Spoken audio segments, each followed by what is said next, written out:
वो बहुत बड़े विद्वान व्यक्ति थे और जो एकात्म मानववाद की सोच जिस पर आज भारतीय जनता पार्टी काम कर रही है, वो मूल रूप से यहाँ का अपने देश का विचार है। उस पर ही आज भारतीय जनता पार्टी चल रही है। और जो धर्म अर्थ काम और मोक्ष के धर्म के अनुसार ही सारे काम होने चाहिए, जिस प्रकार की उन्हें सोच दी। मैं समझता हूँ जिस प्रकार की आज दुनिया में चाहे आतंकवाद है और जो है पर्यावरण है, ये सारी चीजें अगर ठीक करनी, तो मैं समझता हूँ जो पंडित दीनदयाल उपाध्याय जी ने एक विचार दिया एकात्म मानववाद, तो उसके उस पे चल के इन सारी समस्याओं का समाधान हो सकता है। और जो व्यक्ति पीछे रह गया, अगर उसको मेन स्ट्रीम में लेके आना, हम सभी लोगों को बराबर तो नहीं कर सकते, लेकिन जो मूलभूत आवश्यकताएं हैं उसकी पूरी होनी चाहिए, उस प्रकार का प्रयास सरकार करे। और पंडित दीनदयाल उपाध्याय जी ने कहा था कि अगर जनसंघ इस पे नहीं विचार करेगा तो मैं जनसंघ को ही खत्म कर दूंगा। यानी कि ये एक बहुत बड़ी बात थी ये कहना कि जनसंघ जब भी सत्ता में आएगा तो वो जो अंतिम व्यक्ति है उसकी चिंता करेगा, और अगर सरकारें अंतिम व्यक्ति की चिंता नहीं करती तो ऐसी सरकारों की कोई जरूरत भी नहीं है।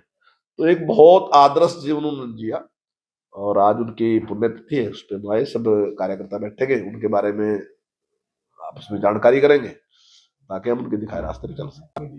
लेकिन जहां तक मेरी जानकारी है, जब चौधरी देवीलाल ने पेंशन शुरू की तब भी आमदनी की सीमा उस पर थी, और उसके बाद भी जो भी सरकार थी, जब कांग्रेस की सरकार थी, कांग्रेस की सरकार में भी आमदनी की सीमा उस पर थी कि आपकी आमदनी की, जहां तक मुझे ध्यान है रहा कि शायद चौधरी देवीलाल के टाइम में 30,000 थी सालाना इनकम। उस टाइम पैसे की वैल्यू बहुत थी, और अब 3 लाख है।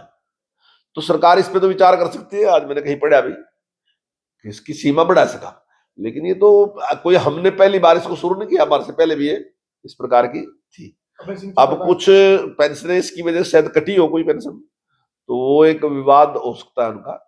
लेकिन सरकार ने जिस प्रकार से आज सरकार पेंशन दे रही है, जिस प्रकार से रेगुलर दे रही है, अगर आप पिछला इतिहास उठाकर, अब लगातार कोई चीज ठीक टाइम पे चलती रहे ना तो लोग भूल जाए पुरानी बात में। अगर आप पुराना इतिहास उठाएगा देखोगे, कांग्रेस के टाइम का देखोगे और किसी का उठाएगा देखोगे, तो कई कई महीने तक भी पेंशन मिलती रही थी, और पेंशन में जिस प्रकार की धांधली होती थी वो सबका पता है। लेकिन हमारी सरकार बनने के बाद वो धांधली बिल्कुल खत्म होगी, और पेंशन ऐसी है रही जैसे किसी की नौकरी है रही हो, बिल्कुल टाइम पे उसके अकाउंट में उसके पैसे आते हैं। तो मैं समझता हूँ इससे काफी लोगों को लाभ भी है।